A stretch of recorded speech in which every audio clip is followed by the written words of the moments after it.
Kadang-kadang healing tu bukan kena pergi jauh pun.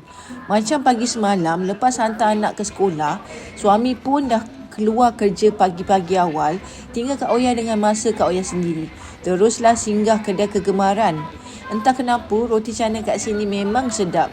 Semalam Kak Oya order roti telur bawang, siap minta 2 kuah sekali. Kuah dal dan kuah kari.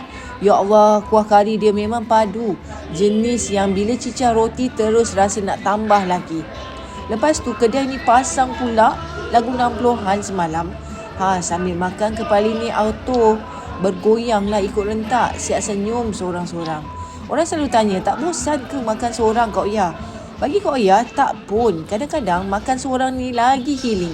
Dapat tenangkan fikiran, susun semula apa yang kita serabut dalam kepala dan nikmati masa untuk diri sendiri. Tak perlu ramai orang untuk rasa bahagia. Kadang-kadang secawan teh tarik, roti canai kegemaran dan sedikit me time pun dah cukup buat hati rasa tenang. Korang pula macam mana? Suka makan seorang atau lebih suka berteman?